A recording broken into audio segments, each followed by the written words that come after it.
Yeah. I just remember going to the airport and realizing I'm going with this bunch of girls that I know through pickleball, and I know their first names. I don't even know their last names. Hi, welcome to Pickle Me This. We want to be the podcast where the everyday pickleball player comes to laugh, relate, and feel part of the larger pickleball community. Everyone has a story. Welcome, everyone, to our very first episode of Pickle Me This. We're super excited to have you here.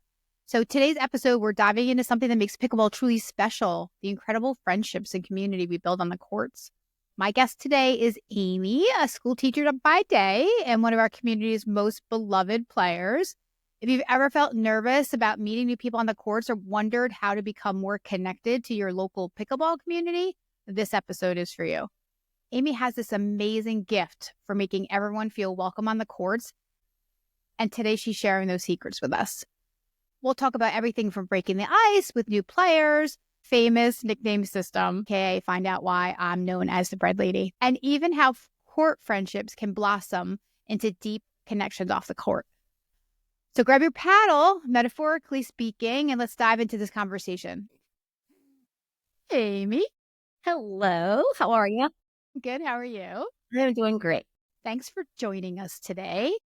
I think a good place to get started is your journey into pickleball.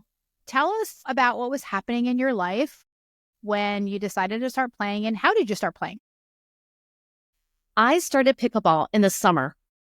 I realized that I needed community. I realized that I was just on this journey of finding me. I had become an empty nester, and my youngest had been off to college and had taken off for the summer. So he was my fourth one, and all of a sudden I had time and I didn't know what to do. And I really didn't know who I was because my life had revolved around all their activities. And that sounds like an easy step, but it wasn't. So a neighbor asked me to go play pickleball, and I thought she was crazy. I'd never, ever heard of it. So we went out and we just hit back and forth, and I still didn't get it. However, I joined a meetup group and went out there on Tuesday and Thursday nights. And then I realized this was actually fun. And then I realized I didn't actually need to sign up for the meetup. I could just show up, and voila, I had a bunch of friends. So that's how I started. It was just a journey of finding me and realizing there was something else besides being a mom. Yeah, because our kids take so much of our time when they're little. Yeah. And even as they get into their 20s. So I just realized I needed to carve out some space and figure out what I wanted. And I knew I needed a community. Yeah. Oh, I love that. As a school teacher, do you see any similarities between building classroom community and the core community? But yeah, absolutely. And I think pickleball, if I could say one word, it's community. In the classroom, I'm always encouraging students, getting to know them, because if I can build that level of trust, I have community. So if they know that I'm interested in them, they begin to trust me, and we have a strong foundation. It's the same way on the pickleball court. I want to get to know the people and just get to know them, build their trust, and appreciate who they are, not the label that they come with, that they come from a certain family or that they live in a certain neighborhood. I just want to know them. And because of that, it develops a great sense of community. So yeah, there are a lot of similarities between the classroom and the pickleball court. So I'm curious, when you say like starting conversations with people to build community, are there certain people that pique your interest more? So there's a ton of people on the courts every day. How do you decide who to talk to? And maybe it's not really like that much of a conscious decision. Gosh, there are all kinds of people on that pickleball court, from the young to the old. And you have kids that are in elementary school, and then you have people who are in their 80s. I guess I just look at them and I find the people that are fun, and I always gravitate toward them. But I also look for the people that might be on the outside, the outliers. Yeah. And try to pull them in. I notice things they may have in their t-shirt. So there was a guy who always came to the pickleball courts with a sweatshirt that said Iona, and I didn't know what Iona was. So struck up a conversation, and I'm not always great at remembering names, but I just called him the Iona guy and continued that. So I'm always looking to connect with people, and maybe it's something they have on their shirt or hat, or just something funny. Just finding that common is always important. Yeah. And I like how you said too, like you look at people, sometimes I'll look at people and sometimes people look away and then I Yeah. don't bother. It's almost kind of like a natural, like kind of don't talk to me sign. And sometimes I actually still go ahead anyway. But the majority of the time I look at somebody and they like make eye contact, it's a perfect opportunity to start talking. And why Yeah. not get to know people? And I I know. also like how you talked about including people that seem like they're by themselves. Mhm. 'Cause especially as a teacher, I bet sometimes people gravitate more towards groups, and with like those people that are on the outside and sitting by themselves, you don't want to see that, right? No. And I teach middle school and I see it all the time. And it hurts my heart to go, those are incredible people, but they're not being included in the group. Mm-hmm. So yeah, my heart definitely goes out to the people that are new and they walk in and they don't know where to put their paddle or they're standing a little far away from everyone. I want to include them. Right. Yeah, Right. definitely. Yes. What was your experience when you started? Well, what was your experience making friends when you first started playing? My first experience, of course, was my neighbor taking me out there and nobody was in the courts. So then I joined that meetup and I didn't know what it would be like. And I remember putting in my paddle and just standing along the sidelines and realizing there are a lot of other people like me out there. And then just beginning to build those friendships and having just an open attitude to accept people for who they are and get to know them. Yeah. I remember first meeting you. I was not part of the meetup group. And I remember seeing some people on similar nights because we used to play, at least when I first started, I played in the evenings, like after Mhm. work. And I started noticing that there were like these groups of people together. But I remember playing against you the one night. And I remember mostly you're just known on the courts as like this smiley, welcoming person. You give off this energy. Hey, I need to get to know her. I need to talk to her. You just do. So I remember I said to myself, I need to get to know that woman. Like she just seems like my kind of people. That's so funny because when I looked at you on the courts, I thought you are so much fun. I just wanted to be near you. And then I remember, I think it was in the fall. So we all started off in the summer, but it was the fall when it approached Thanksgiving and you were like, hey, I'm just collecting contact information. I think we're going to have a pickle giving. And I thought, I want to be a part of this. And I knew you were the friend for me, that we could take all these people that we have met and enjoy a friendship off the courts, Right? because we all had pickleball in common, but there was a lot more. And I think it was just beginning at that point. Mm-hmm. Yeah.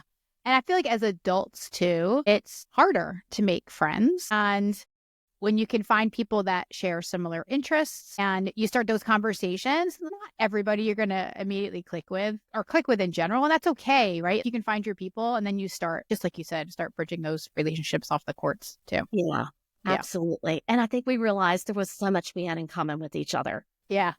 Yeah. and more than pickleball. Yes. Let's talk about, so for people who are shy, because there's definitely people who are shy, how do you break the ice? What's your approach to making someone feel welcome when they're new to the courts? Yeah, there are What do definitely shy people out there. And sometimes I wonder if I'm overbearing because I love people so much. I want to get to know them so well. I guess my approach would be just to ask questions. And I love pickleball because it's not about your salary or what label you have as a job, but it's really about who you are. So I'll ask questions like, I noticed your accent. Where are you from? Or how long have you been in Raleigh? Or how long have you been playing pickleball? I just ask questions because I genuinely want to know the person and build a relationship and bring them into this cool community that we've created, because it's really special. You just don't find things like this everywhere. It's true. Do you find that most people are engaging and want to give you those answers and then ask more questions of you too? Or have there been times where people are just, eh? There probably are those times, but I would say people really want to be known. I don't think they really love pickleball that much that they have to only play pickleball and not speak to anyone. I think it's part of that environment that I want to know you. I Mm-hmm. want to be friends. Mm-hmm. Everyone just enjoys it. There have been a couple of people that I would say are a little bit more standoffish, but then within weeks, they are seeking me out or those around me because they really enjoyed it. And it's like, this is kind of cool. Mm-hmm. Yeah. We share, just funny jokes or laughter, and we generally care about the people. Let's talk about the Iona guy. Yeah. Because I think it's kind of fun because he's actually going to be on the podcast in a couple of episodes. So it'd be interesting to hear his perspective of it too. Yeah. But take us through how that conversation first started and getting to know him. I probably said something goofy, and I think sometimes that breaks the ice. And I said, where is Iona? What is Iona? Why are you wearing this shirt? And eventually it was like, after week after week after week of seeing only Iona, I'm like, do you own anything else? But just enjoying getting to know him. So I always would yell wherever I was in the courts. As soon as he unlocked that gate and walked in to place his paddle and his bags, I was like, hey, Iona's here. And we began a friendship. And he's the age of my kids. But I felt like I just kind of enjoyed him as an adult and wanted to adopt him because he is so fun. Yeah, he's definitely fun. And like you said, I was going to bring up that point too, that he's definitely not our age. He's way younger. He's our children's age. And sometimes that will scare people a little bit. Like on the younger side, who's this old person speaking to me. But yeah, we all have become friends. He's really great. And I think his story, and I'd love to hear his story as he shares it in the podcast, but he chose Raleigh. He could go anywhere, and he chose Raleigh. So he came here not knowing anyone. And so pickleball was his spot. And once he started getting to know people, it became a second home to him. Yeah. And it's kind of funny, too, how the friendships, they usually start on the sidelines while we're waiting with our paddles up. I mean, sometimes you have a little conversation while playing, but not really because you're playing. So it's while you put your paddle in the rack and you're waiting for your next call into playing again. You start chatting and then you have to wait. You're like, hold on, we're playing. And then you come back to that, pick up that conversation in the next break. And I think it happens like in the most miserable weather conditions. Like it's so stinking hot out there. And you're just like, oh, we're all standing on the sidelines waiting 20, 30 minutes before we even get court. But those conversations in those little moments really add up and build that friendship. Yes. And then the fun part is when he opens the gate next time and you see him walk in and you're like, hey, Iona, one of the first things he'll do, hey, I'll wait for you. And let's put our paddles together so we can play together. So people then start looking for each other and having some fun games together too. You could piggyback on that. Sometimes people hear Iona and they're like, why is she calling him Iona? And then that stirs up another conversation, and eventually a new friend is found. And I just think it's a beautiful thing. Yeah. I actually think he specifically really liked that nickname. Like he embraced that nickname for sure. Yeah. So speaking of nicknames, I think that's I would say maybe something unique about our courts, but it's probably more than our courts that actually have nicknames. Just like you had mentioned, I'm pretty bad with names too. So I use nicknames pretty often for people, especially when we're describing somebody to somebody else. You're like, oh, I played with Iona guy last week. Or we have somebody else on our courts, the guy who wears the royal shorts all the time, the blue royal shorts. He's always blue and orange. He's blue and orange man. Blue and orange man. There's so many people. Names are hard for a lot of us. But if you describe somebody, it's way easier for people to understand who they are. I actually have a nickname on the courts too. People call me Bread Lady. Yep. You always have sourdough bread. And it's not just sourdough bread, it's sourdough pretzels. It's just sourdough everything. I started making sourdough bread myself and didn't want to eat it all. So I'd bring it to the courts to share because I like making it. And I don't know, maybe it's one of my love languages to give. Maybe. I don't know. So I bring it often. Like you said, I do bring all kinds of stuff like sourdough chocolate chip cookies were a big hit for sure. But I feel like our nickname system at our courts is a little bit unique. I create nicknames in my head and I do it in my neighborhood. I have Brown Poodle Man. I have Bald-Headed Man. I have Beethoven's People. Beethoven is a giant St. Bernard. So that's how I remember them when I see them. And hopefully it doesn't always slip out. They're like, hey, Brown Poodle Man, because he's always walking his brown poodle. But then that just transferred over to the pickleball courts. There are like the spinny guy. He always spins, or quiet guy. I know just to kind of lay low around him and not throw my extroverted self onto him. And hammer him with all the questions. Gosh, there's like the ballerina serve girl. Do you know who I'm Mm-hmm. talking about? She Mm-hmm. serves like this. I mean, she looks like such a ballerina. They're intense people. So they just might be lumped into the intense category. Mm-hmm. I know the guy who says, "Hey, beautiful" to me every single time I walk across the court. "Hey, beautiful" makes me feel wonderful. And there's nothing attached to that. It's just a sweet little greeting. And he's the "Hey, beautiful" guy. Gosh, there are so many. The guy who repeats the scores all the time. Uh-huh. Uh-huh. Yep. And it's all fun. There's no negative. It's just, There's no negative connotation. It's just an easy way to describe people. And right away, they're like, yes, I know who that person is. yeah. Because if you think about it, you're meeting people so quickly. When you walk back off the courts, that person may not be there, but you can recall the conversation and go, "He's the data analyst." And you just kind of remember. Yes. I'm a very visual person too. So visual cues is really helpful for me. Yes. It's like this, Do you remember, like, we had two Brits? So there's left-handed Brit and then Yes. bubblegum Brit. Yes. Yes. Yes. It's just fun. And sometimes they'll hear us say those names out loud and they appreciate it. Have you ever had any funny misunderstandings with the nicknames on the court? That blue-orange one, I don't think he realized he was wearing blue and orange all the time. Yes. Then when we said something, I was like, "Oh, I love blue and orange." It's okay, right? And I think he actually admitted at that point he just really likes the colors, and that's totally okay. It's just a Yeah, way it was for just us that to describe it. awkward. It was just that awkward moment of silence. It's Yeah, like the yeah. realization of, yeah, I pretty much own everything blue and orange. And I think it's after a favorite sports team, if I remember correctly. So like I said, I Yeah. think that's totally okay.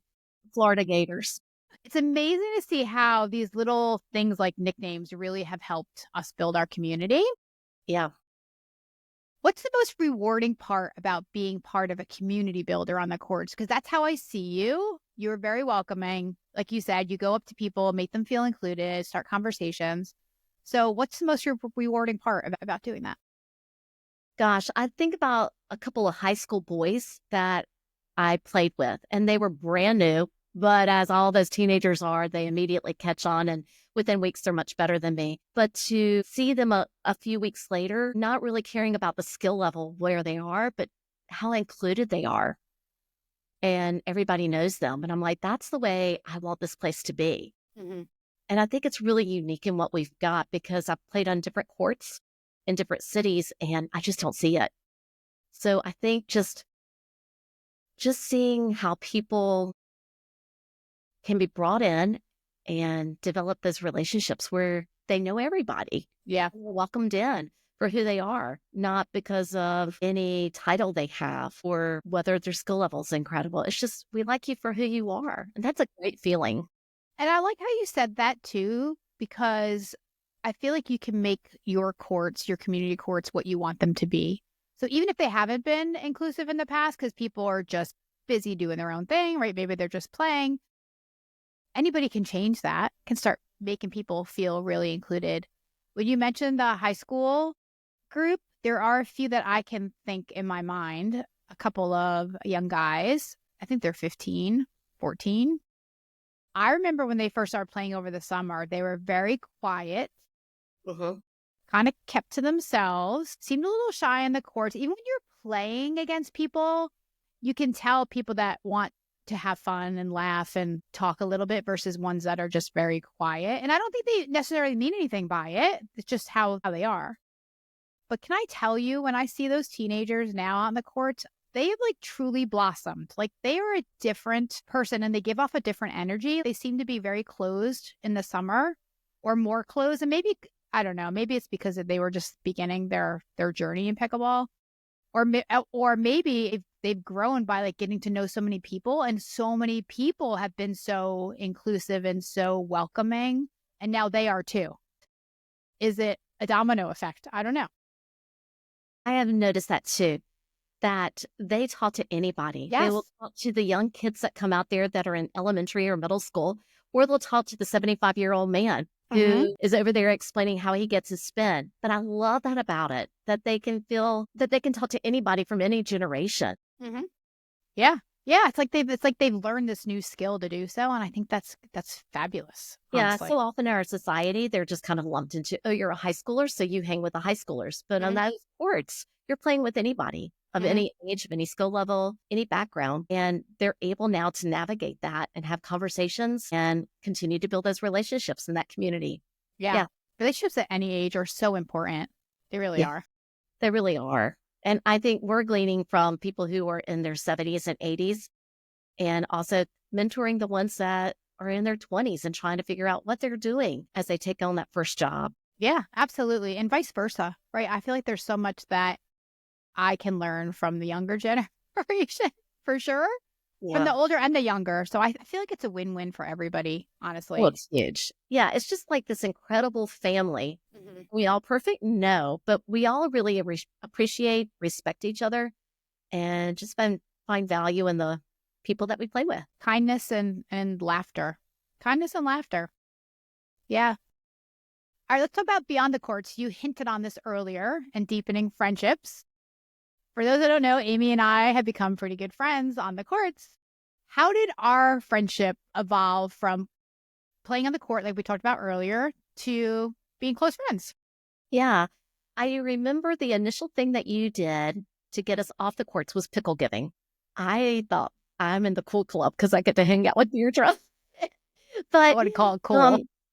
and then we all gathered at your house and people brought over whatever food they wanted for pickle giving, which took the place of Friendsgiving because we really didn't know each other, but yet we were going to become friends. So here we are at pickle giving. After we ate, most people could just end it there, but you brought out games.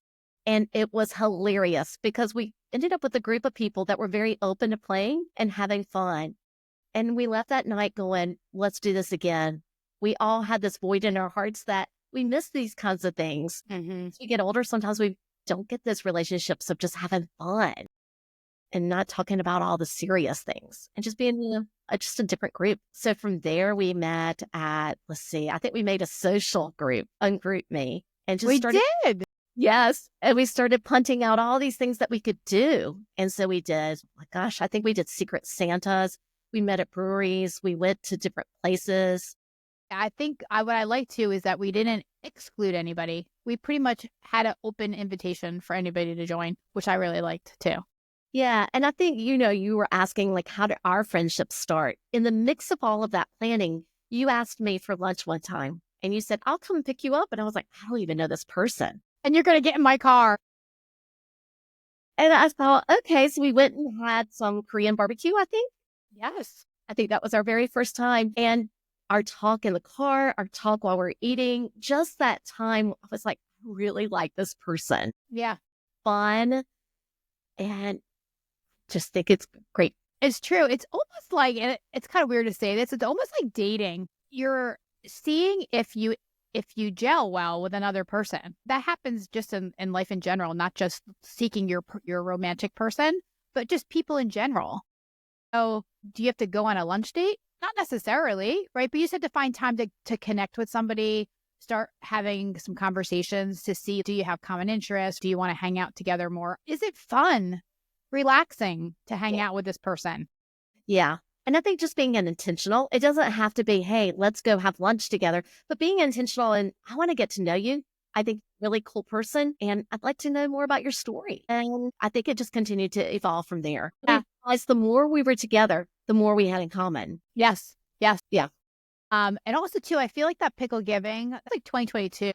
So it was relatively closer to the end of COVID. And I feel like that might have contributed to a lot of us were feeling more isolated and we wanted people. But it's also, I think it's just a time in our lives where we wanted connection. What's been your favorite off-court memory with your pickleball friends? My favorite off-court memory has to be the trip. I remember approaching you because I kept seeing these trips for pickleball lovers in my social media feeds. So that algorithm knew I wanted to get out and it knew I needed to have opportunities for adventure. And I thought pickleball and travel, this is perfect. So I think I approached you first and said, hey, would you be interested in going with me somewhere? We could play pickleball and we get to explore a new place. And then in true Deirdre fashion, you said, we could do this, but I think we could do this on our own and not pay a company. And so We could do this cheaper. yeah. cheaper because if they were only taking us to pickleball courts and maybe on hikes or trails, we could figure that out and go somewhere that we would like to go and on our time schedule. So we ended up going to a lake in New York.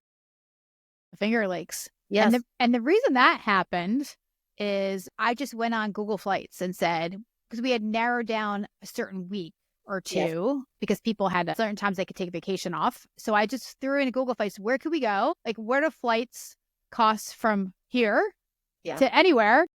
And that was like one of them. And then I just started looking at it and I was like, oh, we could go play there. We could get an Airbnb there. Finger Lakes are known for their wine region. Like, what a fun girls trip. Yeah. Yeah. I just remember going to the airport and realizing I'm going with this bunch of girls that I know through pickleball. And I know their first names. I don't even know their last names. So it was a random time. And we started posting on social media what we were doing because we ended up having a fabulous time as we got to know each other for that week. And my nephew, who works for a software company, said something about his coworker noticing social media and speaking to him at work and saying, I've got a friend who went to New York with a bunch of people that she didn't really know to play pickleball. And he was like, oh, my Aunt Amy's on that same trip. Like, oh, so I know it sounded crazy to people. And maybe as it led up and we were getting ready to board that flight, and I thought, I really don't know these people. And I had committed a week of my life to hanging out in a strange place at a different Airbnb and playing pickleball. But it was the best time ever. So that is so much fun. Definitely one of my favorite trips or things I've ever done with the pickleball crew. We had so much fun on that trip. Do you remember who was it when we were on the plane? I think I took a selfie. I think you were sitting next to me, right, Amy? In our row, but everybody else was behind us. So I took a selfie and I posted it on social media. And who was it that somebody said to somebody, you're sitting next to my son? Do you remember that? Yeah, because I think he was in the row behind us. And so when you took the selfie, he made a funny face. And then somebody popped up on social media and was like, hey, that's my son. My son. It's like so funny how the world is so connected way more than you realize. You may not realize how many people know what you're doing based on the other connections and what's going on in your life around you, which is so funny. I have, oh my gosh, so many fun stories from that trip in New York. We had one person on our trip who is competitive. I think she'd be fine saying that. She's competitive. And we were playing that dice game, left, center, right? Left, right, center? Left, right, center. And we roll the dice and we had skin in the game. We actually had dollar bills, although they were all Kristen's dollar bills. They weren't even our own, right? She distributed them. And we're playing, and this one competitive person right away was pretty much down to $1, I think. Like she was down to her last one, and she was so sad. She's like leaning back on the couch. She's got her arms up, and we're like, don't worry, it's okay. We're here for fun. This is fun. And then, wouldn't you know, she came back and won that game. And we were like, that is not fair, because she was so sad. And like, she was, it was just funny. But we were having so much fun, like trying to console her and kind of make fun of it. And then she wound up winning, which was just hilarious. I think my favorite moments were when we played games like that, or we sat on the front porch. Yeah. And then you had this incredible lake that was in front of you. So pretty. But we just had conversations. Mm-hmm. And some of them went deep. Some of them could have been about the birds, because we were very concerned about some birds that fell out of their nests. Yes, we were. Us who really had empathy and needed to save the birds. And some people were like, the circle of life. Yes. We just had so many conversations, and I really appreciated getting to know each person, realizing how different we were. Because when you spend that much time with a bunch of ladies, you realize how different you are. But I walked away feeling more like sisters because we had so much in common and we felt like we would be there for each other. Yes. I think my distinct memory is our plane was delayed on our way back. So it had us landing here in Raleigh at 1 or 2 in the morning or so. It was pretty late. And some of them had checked bags, and we all walked down to the baggage claim. And you and I had our backpacks because we could do everything in just one bag. But we walked down to baggage claim with the people who had bags checked. And I just remember, I don't want this moment to end. I'm fine going to baggage claim. I'm really sad that we have to say goodbye. You've been together the whole week and it's 1 a.m. or 2, whatever. And I should be grumpy. And like, I need my sleep. I want my own bed. You start off with people you don't really know. And you're like, what's their background? I don't even know their last name to, I love these people. I don't want in. It was going to remind me of Golden Girls a little bit because we were living in a house together. Yep. Yeah, we six girls, 4 bedrooms, I think. 2 bathrooms, only 2 bathrooms. That was interesting. Actually, it worked just fine though. I think we're all at an age where we don't really care so much anymore. We don't really have to, And I think that's the beauty of it too. Just accept me for who I am, Yeah. Cooking together, shopping together. We did everything together and lots of laughter. We would totally make fun of each other. It was just a really, really fun week for sure. Yeah. My second favorite memory would be getting married and figuring out I wanted a small wedding, not anything gigantic. All the logistics that go into it, but I really wanted to make sure that I had my pickleball friends represented because they have been such a big part of who I am now and just building those friendships and relationships. I just love them and wanted them to be there and to think, gosh, a couple years ago, I didn't even know these women. And now they've watched me on this journey and I want them to be at something that's so important to me. We had a really great time at your wedding for sure. It was fun. Yeah, very fun. It's like Amy's all grown up now. How do you think pickleball friendships are unique compared to other social connections? You're just meeting a random person out there and appreciating them for who they are, not because of where they're from or what they bring, and continue building on that. And there are not many places you can do that. Yeah. People go, oh, wow, look at all the experience you have or the credentials you bring or the places that you've been. I just appreciate the people for who they are, their laughter, what we share on the courts. And eventually it goes into something deeper. But I really like that starting point. Yeah. I don't think anybody cares about anybody's achievements, right? We're all just there having fun. And there is such a wide variety of people, at least on our courts, from different places in the world. Like, honestly, I end up playing with people for months before I even know what they've done. The one on the court, Dr. David, I didn't know he was a doctor for forever. And then I'm like, oh my gosh, you're an ER doctor? How cool is that? And lots of other really cool careers that people have too. But again, like I feel like it's like you said, it's just nobody cares about any of that. We're just all people who want to connect and have fun. Yeah. And we can be goofy. We can be serious. You can come out there with a lot on your shoulders and talk it out with someone, or you could just have fun and play. Yeah. So yeah, just a wide variety of things that happen in those courts. Totally. Okay. So for our listeners who are inspired by building a community, what advice would you give to someone who's naturally shy about making friends on the court? Just go out there. That would be it. Just take that leap and go out there. You do not have to understand the game. People will give you their balls. They'll give you their extra paddles. Just show up. You'll find friends. That's it. You just got to take that leap. That's true. People are very open. Like if you just say I'm a beginner, they're like, oh, okay, I'll keep score. I'll teach you how to score. And then I'll tell you to go up there, come back, where it's being served to, which box starts. That's all okay. Would you give them advice on how to start a conversation? Are there good conversation starters for them, possibly? If you're extremely shy, I would say ask questions. Just ask people, like, how long have you been playing pickleball? Can you explain this to me? Or where'd you get your information about pickleball? I'm trying to learn.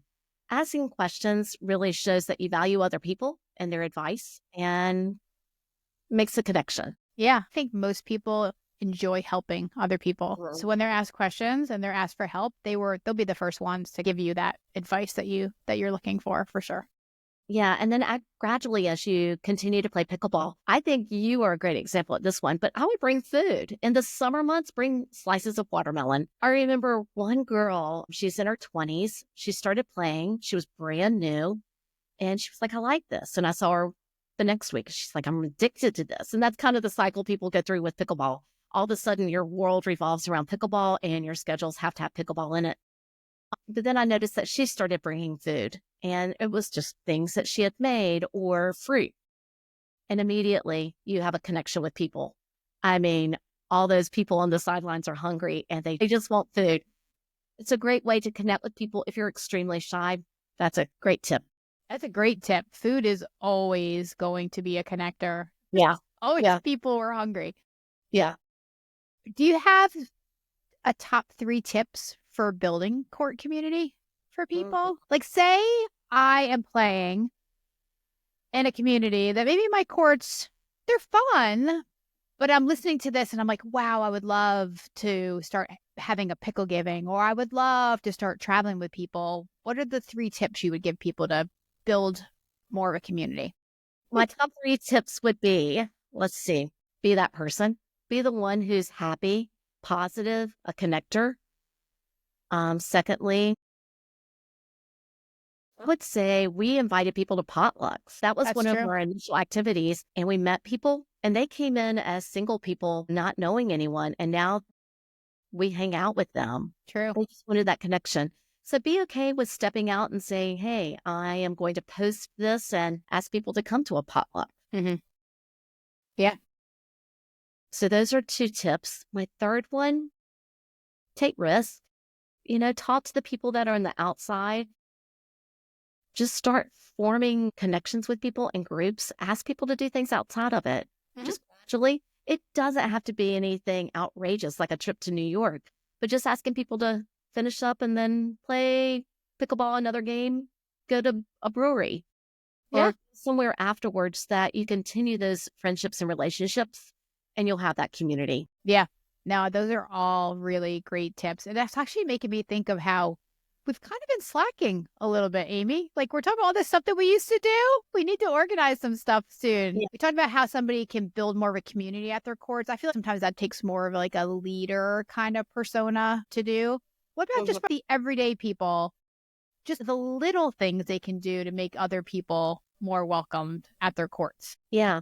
I would say to feel more welcomed and build that warmth of community, get to know the people, and then at some point ask for contact numbers and develop a thread. We've done that. Yeah. Sounds like a really simple thing, but I have learned that if I just toss it out there, hey, I am playing from 4 to 6 tomorrow. Can any of you play?